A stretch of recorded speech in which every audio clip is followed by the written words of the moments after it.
So can we restore peace in the coop and reintroduce these two quail?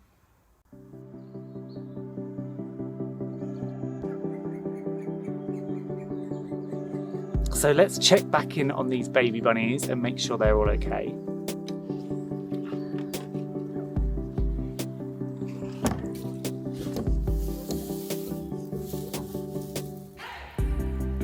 They are.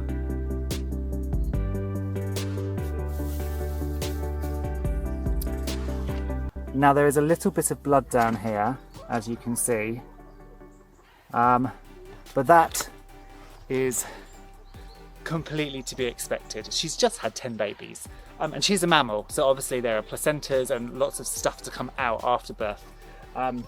So this is just after birth and blood from giving birth, rather than her attacking or eating any of the babies. All of the babies seem to be very happily warm and snug up in that corner.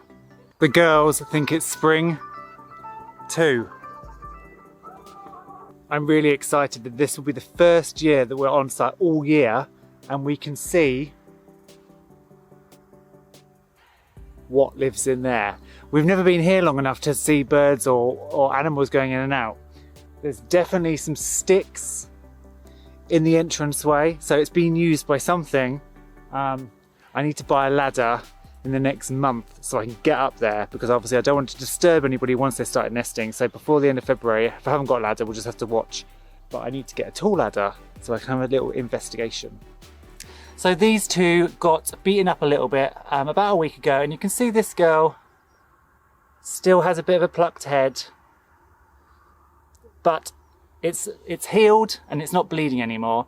And it's blood, obviously, with chickens and quails and things. If somebody gets a bit of blood on them, that's what they attack.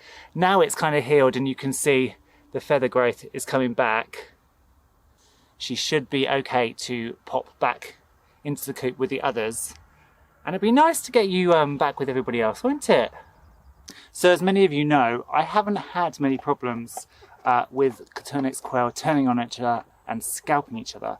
And when we moved to the farm, I drastically reduced my numbers. I went through all of the quail, I had about 20, and I took out all of the boys apart from 2, and the boys went to the freezer. Don't fly away. And then we kept the girls, and now we are down to 6. A couple died from old age, and we're down to 6. However, 2 of them got really injured the other day, about a week ago, and today we are going to try and make peace with the flock and put them all back together. So the first thing I like to redo when we're reintroducing quail is completely gut and redo their housing, because I do feel like sometimes some of the top hens and definitely the male birds kind of territorialize a bit and will attack others if they come too near. So by completely gutting it and redoing it, you kind of break up and create a new habitat that they have to all re-establish themselves in. So we have a bucket of quail.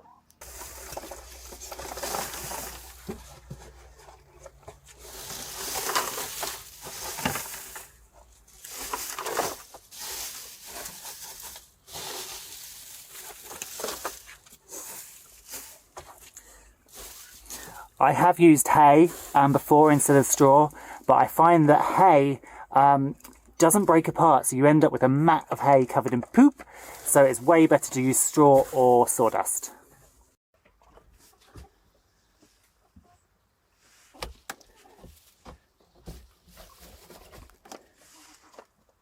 It's also a very good idea when you're reintroducing to make sure the water and the food is full, and also give them something to sidetrack them. So I've just got some greens. If you're picking grass, make sure you shred it up into smaller pieces so they're not eating long pieces like this that might get stuck in their crop. So make sure you shred it.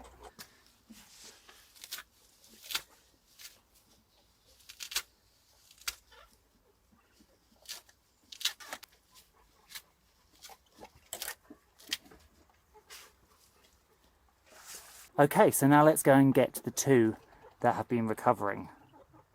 So here's our 2 quaili that have been in respite. They've only been in there for about a week. Wounds always look, on poultry, always look horrendous, especially scalp wounds. And it is incredible how fast they heal. As long as you keep them dry and safe from being pecked, and at the first sign of infection you get some antibiotic spray on there. It's amazing how quickly they recover. So off you go, little uns. There you go.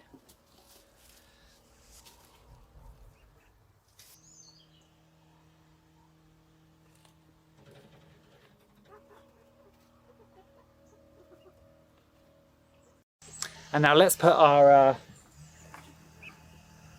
bucket of quail back.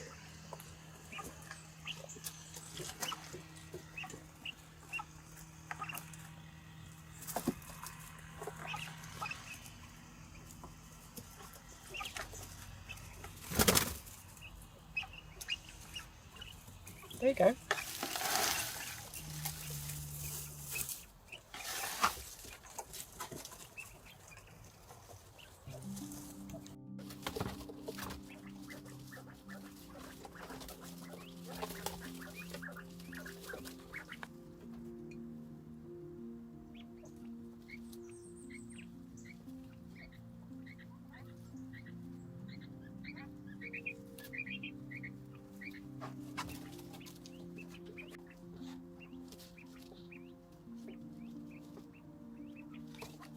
Now there's going to be a little bit of chasing about and probably a little bit of pecking as well, but I'll just keep an eye on them over the next few hours and make sure nobody has blood drawn.